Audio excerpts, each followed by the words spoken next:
Chairman যে নির্দেশটা আসলে দিয়েছেন সেটাই একটা নির্দেশ ছিল যে আজকে যেই আমরা স্বাধীন করেছি ছাত্র জনতার সমন্বয়ে সেই স্বাধীনতার মাধ্যমে অনেক অপশক্তিগুলি এখন আমাদের মাঝে ভিড়তে চেষ্টা করবে সে ব্যাপারে আমাদেরকে অত্যন্তভাবে সাবধান হতে বলেছে, আমাদেরকে সাংগঠনিক হতে বলেছে, সাংগঠনিকভাবে আমাদেরকে এগিয়ে যেতে বলেছে। আরেকটা তৃণমূল পর্যন্ত কাজ করে। আর সেকেন্ড থেকে আমরা আরেকটা বলেছে যে অবশ্যই আমাদের নির্বাচন আসবে, নির্বাচনে জয়লাভ করার জন্য নির্বাচনী কর্মকাণ্ড আমাদেরকে এগিয়ে যেতে বলেছে, সেটা সাংগঠনিক উপায়ে। এবং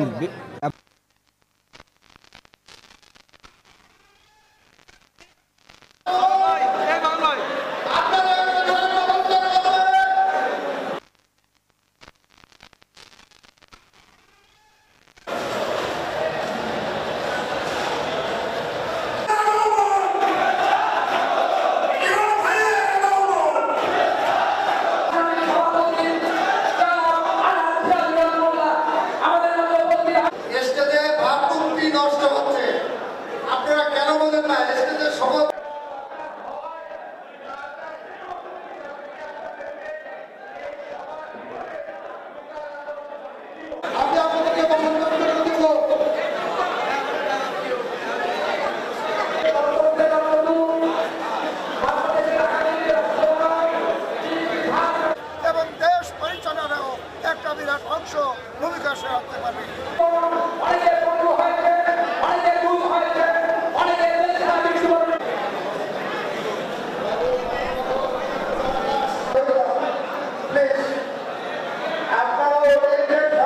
তৃণমূল নেতা কর্মীদের উপস্থিতিতে ভারপ্রাপ্ত চেয়ারম্যানের যে নির্দেশনা আমরা পেয়েছি, যে তৃণমূল নেতাদের যেভাবে উনি রাজনীতি শুরু করেছিলেন, এই শেখ হাসিনার আতঙ্ক তৃণমূল রাজনীতি তারেক রহমান নতুন চমক। সেই তৃণমূল রাজনীতির সাথে আমাদের সম্পৃক্ততা আছে কিনা যেন তৃণমূল নেতা কর্মীদেরকে আমরা ভুলে না যাই। তারা বারবার ফিরে আসে বাংলাদেশের যে কোনো ক্রাইসিসে তৃণমূল নেতা কর্মীরা পারে কোথাও আমাদের পাশে দাঁড়িয়ে আন্দোলন সফলতা আনে।